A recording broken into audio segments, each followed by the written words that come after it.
Welcome back to Load Bearing Dad. This is Mission 34, Adapt and Overcome. Flexibility as a superpower in a fast-changing world. Here's the truth. Life doesn't follow your battle plan. I know, right? Whether you served Army, Navy, Air Force, Marines, Coast Guard, or you're holding down the civilian front, the world throws curveballs daily. Job changes, family crisis, health scares, economic shifts. Question isn't whether change will hit, but how ready you are to bend without breaking. Today we're diving deep into adaptability as strength, not weakness.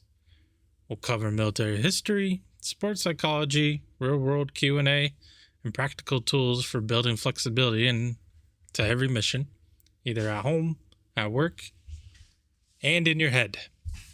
Because rigid plans break under pressure, but flexible people find new ways to win. Now stick with me for however long. We're building the kind of resilience that doesn't just survive change, it thrives because of it. So here's your mental reboot, the science of adaptability and resilience. Let's start with what research tells us about flexibility versus rigidity. Yes, I had to look up that word because I didn't know how to say that. Studies from the American Psychological Association show that people with high cognitive flexibility, the ability to switch between different concepts or adapt thinking to new situations, have 40% lower rates of anxiety and depression. They recover faster from setbacks and report higher life satisfaction. It's interesting. So how do I get that cognitive flexibility? Says military research backs this up. A joint study across all service branches found that units with the highest mission success rates weren't the ones with perfect plans. They were the ones that adapted fastest when plans failed. Special Operations Command calls it improvise, adapt, overcome for a reason. Here's what happens in your brain when you practice flexibility. You literally build new neural pathways. Every time you successfully adapt to change, you're strengthening your mental pivot muscle. The more you use it, the stronger it gets. Aha, so now we know. So, think about the last major change that hit your life. Was it job loss, a deployment, a family crisis, a health scare? How did you handle it? Did you fight the change or find a way to work with it? So, prime example with the health scare is I had something going on where I thought it was a stroke or a heart attack. It's not. I don't know what it is. And I'm too stubborn to go get it checked out. I don't think it's anything serious, but literally I wasn't hungry for like a day or two or three. And it's something with, I think it was just something I ate, but ever since then it's been in my brain that I'm having a stroke. So luckily my wife had a blood pressure machine that took that. My blood pressure was normal, like 117 or 78 or something. And my heart rate was fine. You know, with the Apple Watches, you can test for abnormal heartbeats. That was fine. So honestly, it's all in my head, but I don't know. But now think of someone who handles change well. What do they do differently, and how do they talk about unexpected challenges? Write down or mentally note, what's one area of your life where you've been too rigid? Where can a little more flexibility actually make you stronger and not weaker? I could tell you one way of being flexible is just with my son. I mean, he's different. He is smarter than any 5-year-old I know.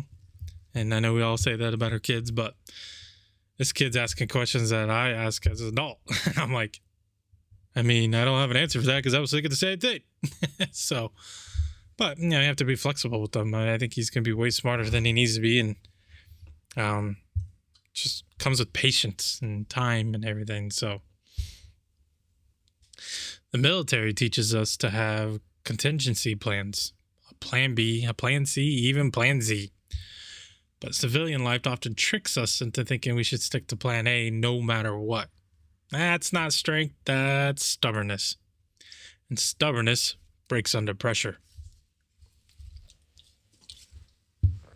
So let's look at some real world adaptation challenges with some Q&A.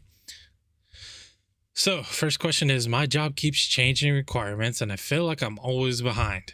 How do I adapt without losing my mind? If you're in IT, you have to be able to adapt to changing because it's always changing. You're always trying to find something better, right? Like whether it's a help desk system or a network monitoring tool, like you're always trying to find something within price and within reason and something that isn't going to take rocket science to understand. So the answer is, first, separate what you can control from what you can't. Can't control company changes, but you can control how quickly you learn new systems. Set aside 15 minutes daily for skill updates. Treat it like PT for your career. And remember, the person who adapts fastest often becomes the go-to expert others rely on. Yeah, but maybe I don't want to be the one to rely on, right? So it's up to you. Question 2, my kid's schedule changes constantly and throws off our whole family routine. How do we stay flexible without losing structure? Building flexibility into your structure. Instead of rigid time blocks, create anchor points. Family dinner happens, but maybe it's 5:30 one day and 6:30 another. Keep the ritual adjusting the timing. Kids actually thrive with predictable flexibility. They know what's coming, just not exactly when. So you can say dinner's between 5:30 to 6:30. It's coming then. Could come at 6, could come at 5:48, but they at least know the time range of when it's coming through. Question 3, I'm a veteran struggling with civilian work culture. I've been there. Everything feels chaotic compared to a military structure. Amen. How do I adapt? You're not losing your edge. You're learning a new operating environment. Civilian organizations often have less visible structure, but they still have patterns. Spend your first month mapping the informal command structure. Who really makes decisions? What are the unwritten rules? Treat it like intelligence gathering, not cultural shock. Next question is, my spouse and I have different ways of handling change. I want to plan everything, and they just wing it. That's my CEO and I to the T.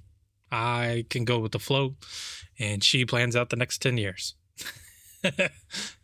So, I lost my spot. How do we adapt together? You're both right. And you need both approaches.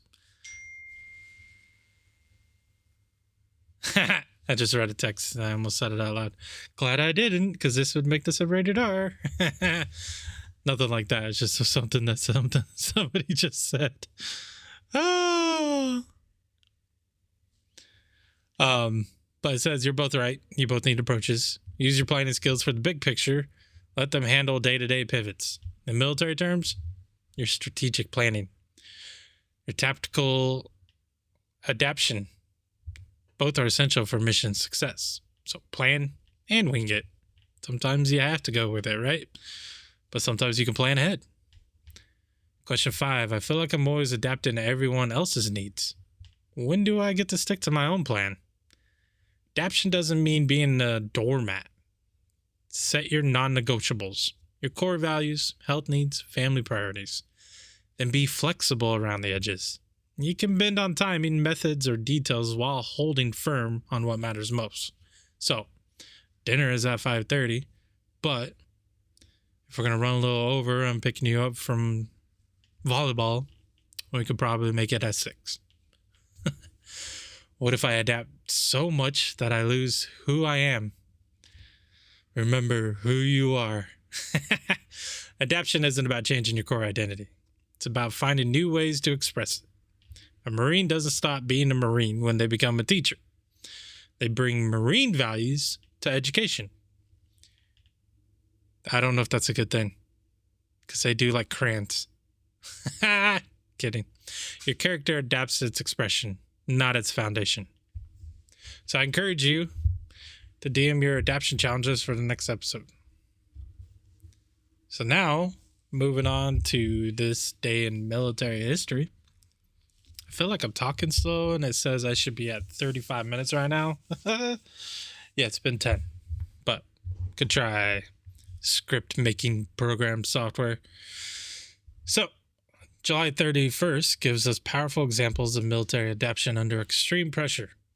So the first one is on July 31st, 1943. Allied bombers launched one of World War II's most daring raids against Romanian oil refineries. The original plan fell apart almost immediately. Navigation errors, weather changes, and heavy resistance forced constant adaptation. Some bomber groups had to completely change targets mid-flight. The crews that survived weren't the ones who stuck to the original plan. They were the ones who adapted fastest to new realities while keeping the core mission alive. After 6 previous failures, NASA's Ranger 7 successfully impacted the moon on July 31st, 1964, sending over 4,000 photographs.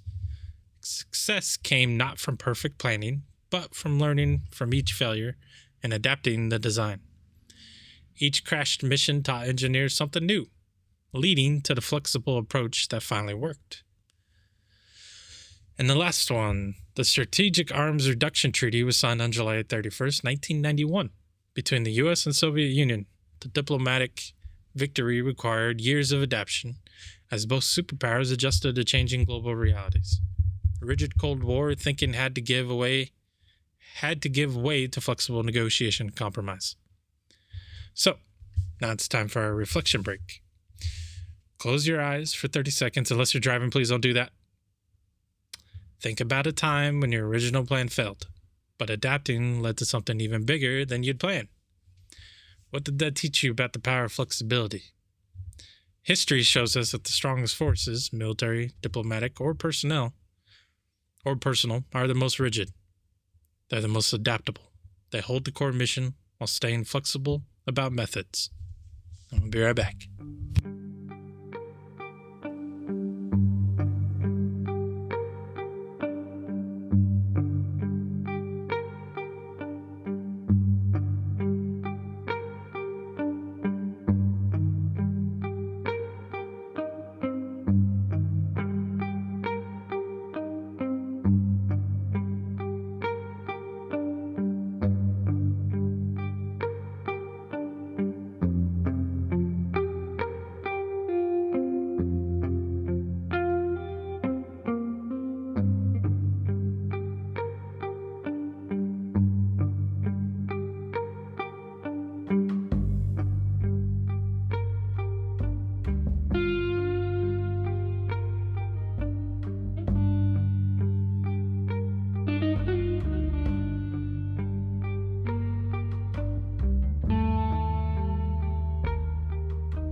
All right, and we're back. Now it's time for the salute to the load bearers, the everyday adapters.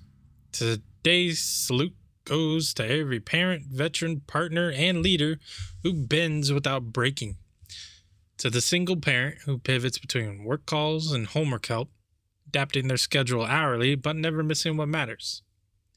To the veteran who translates military skills into civilian success, finding new ways to serve and lead in different uniforms.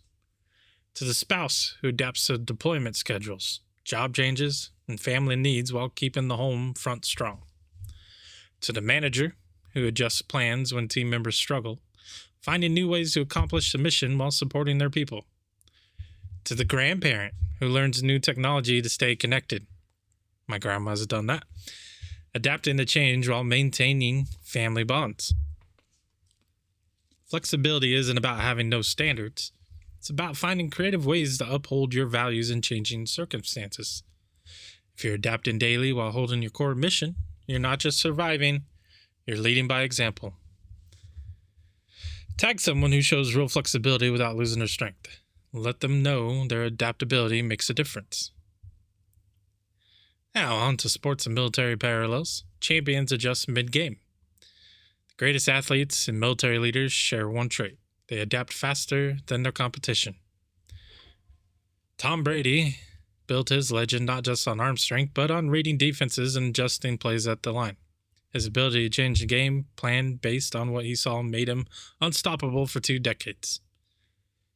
Navy SEALs train for mission adaptation constantly. Their motto, "The only easy day was yesterday," reflects the reality that every mission requires real-time adjustments. SEAL teams that succeed aren't the ones with perfect intelligence. They're the ones who adapt fastest when intelligence proves wrong. Serena Williams dominated tennis not just through power, but through tactical flexibility. She could change her playing style mid-match based on opponent weaknesses. That's pretty impressive. Court conditions, or her own physical state. Air Force pilots practice tactical flexibility in every training exercise. When weather, enemy action, or mechanical issues change the mission parameters, pilots who succeed are those who rapidly shift tactics while maintaining mission focus. Marine Corps doctrine emphasizes semper gumbi, always flexible. Marines train to accomplish a mission regardless of changing conditions, equipment failures, or unexpected enemy action. The pattern is clear. Champions prepare for change, not just for success. They build adaptation into their training, not just their backup plans. So, reflect. Think about your own game film. When have you been most successful? And was it when everything went according to plan, or when you successfully adapted to unexpected challenges? So, our hack of the day, the pivot protocol. Here's your tactical framework for adapting to change without losing your mission. Step 1 is pause. Don't react immediately. When change hits, take 60 seconds before responding. Ask, what just changed and what stayed the same? Step 2, assess. Separate facts from fears. What are the actual new constraints? What resources do you still have? And what's the core mission that hasn't changed? Step 3 is adapt. Find the new path. Brainstorm 3 different ways to accomplish your core objective under the new conditions. Pick the best one, but keep the other 2 as backup. Step 4 is act. Move with confidence. Execute your adaptive plan with full commitment. Half-hearted adaptation fails more often than bold pivots. And number 5, the last step, is assess again. Learn and adjust. After action, review what worked and what didn't. Build those lessons into your next pivot protocol. So, to practice this week, use the pivot protocol on something small. A changed meeting time, an unexpected weather, or altered family plans. Build the muscle memory so it's ready for bigger challenges. Write down your 5 steps somewhere visible. When major change hits, you'll have a proven process instead of panic. So let's look at some of the tech, books, and podcast recommendations. So some of the apps for building adaptability. Headspace. Meditation tracks specifically for dealing with change and uncertainty. Next app is Forest. Builds focus flexibility. Helps you adapt your attention to what's most important. Todoist. Yes, that's one word. Flexible task management that adapts to changing priorities. And Calm, because they keep adding it. Sleep stories, anxiety management for when change disrupts your routine. Again, I love Calm because they have like listening to fire or listening to snowfall or rain or waterfalls, whatever your peaceful, calming thing it does really help just listening. I don't ever watch the screen. I just listen and it's like everything goes away, right? Like you put yourself there. So some of the books you could check out is Anti-Fragile. It's How to Gain from Disorder and Volatility. Switch, The Psychology of Success Change. By the way, all these links are in Spotify and they're in the show notes. The Obstacle is the Way. Stoic philosophy for turning challenges into advantages. Mindset. Building growth mindset for continuous adaptation. And Team of Teams. Military lessons on organizational adaptability. Some other podcasts you can listen to is Joko Podcast. It's leadership lessons into tactical flexibility. The Tim Ferriss Show. How top performers adapt and overcome. Hidden Brain. Psychology of changing and adaptation. Born the Battle. veteran stories of adaptation and resilience. And the last one is the art of manliness, practical philosophy for handling life changes. You do have some military resources as well. You got Military One Source. It's your transition assistance and adaptation resource. I just scared the crap out of me because I clicked on my mouse button. Oh my gosh, and something played in the background. Whew, we're all right. Not having a stroke yet. Another military resource is the VA mental health. You can get counseling for adjustment challenges. And then Team Red, White, and Blue. It's a veteran community that supports during transitions.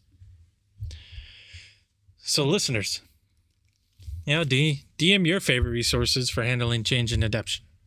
And I'll take a look at them. And maybe put them in recommendations for future. So, last episode brain teaser was, what can you catch but never throw? A cold or any illness. You can catch it, but you can't throw it to someone else on purpose. So here's a new challenge. What gets wetter the more it dries? Think about during your week of practicing adaptation. Sometimes the answer to puzzles, like solution to problems, requires flexible thinking. DM your guesses to Load Bearing Dad and give a shout out to Creative Answers next episode.